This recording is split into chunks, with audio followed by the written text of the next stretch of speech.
رب انی مغلوب فانتصر.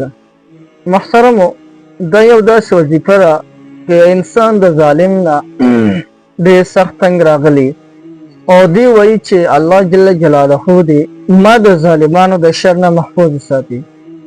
که هغه دا وظیفه راونیسي رب انی مغلوب فانتصر، نو الله جل جلاله به د تمام ظالمانو دشمنانو د شر نه به رب العالمین محفوظ وساتي او رب العالمین به د دې کس تمام دشمنان به رب العالمین ذلیل او خوار کی.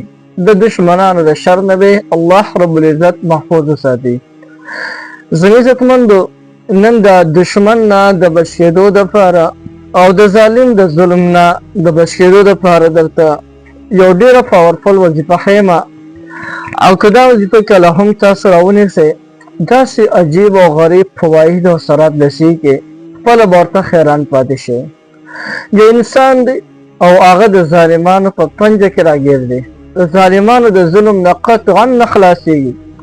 یو نه یو سیډ نه ورته لازما څه نه څه فساد جوړېږي. دی وایي چې زه د دې ظالمانو د ظلم نه خلاص شم، رب العالمین مې د دې ظالمانو د ظلم نه خلاص کړي چې په هره طریقې سره وي. نو هغه رور له پکار دی چې دا وظیفه پابندۍ سره وکړي رب انی مغلوب فانتصر. نو یو طرف ته دا چې د ظالمانو د شر نه به محفوظ وي. هر یو ظالم که ده ته د بدۍ اراده کوي نو په څه نه څه مصیبت کې به اخته کېږي، دی به د ذهن او د خیال نه وځي. دویم نمبر کې یو انسان دی او هغه پسې د دشمنانو خولې کولو دي. دشمنانو ډېر سخت تنګ راغلی دی، د ټولو خلکو خولې په هغه پسې کولو دي.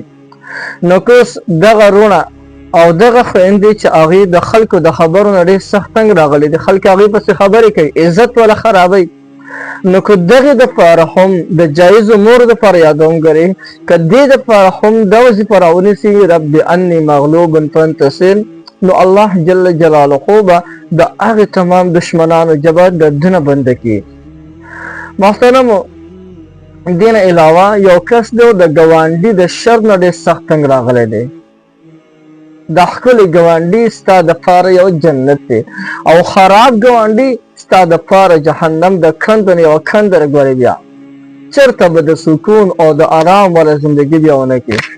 نو که چېرته د یو کس ګاونډي دی او بد اخلاقه دی او دې د ګاونډي د شر نه ډېر انتخایي تنګ راغلی دی او دی وایي چې زه د ګاونډي د شر نه محفوظ پاتې شم، د هغه د ضرر نه محفوظ پاتې شم، نو هغه له هم پکار دی چې دا وظیفه راونیسي رب انی مغلوب فانتصر. الله جل جلاله به د ګاونډیانو د شر نه هم محفوظ ساتي.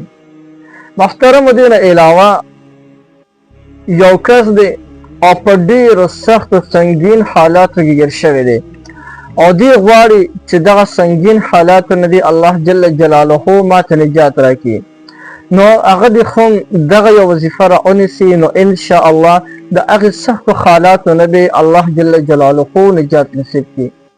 د وظیفې کولو طریقه دا ده چې د سحر د لمونځ نه پس به سمدستي کښېني او دا وظیفه به 200 کرته وکړي. مخکې وروستو 3 کرته درود ابراهیمي به ووایي، هغه درود شریف کم چې موږ په دې منځه کې ویو، او بیا به دغه وظیفه وکړي. نو کله چې دا وظیفه کوي تصور کې دا ساتي چې د پلانکي انسان د شر نه دی الله جل شانه ما خلاص کړي. انشاء الله په لږ ورځو کې دننه به الله جل جلاله تا ته د زړه سکون او اطمینان درکړي او د هغه ظالم د شر نه به دې الله جل جلاله محفوظ وساتي. د زما عزتمندو، یو ډېر زبردسته پاورفل او مفید وظیفه ده، بالکل د جایز امورو لپاره تاسو استعمالولی شئ. د دې تاسو ته مکمل اجازت دی، هر څوک د دې وظیفې نه فایده اخیستلی شي.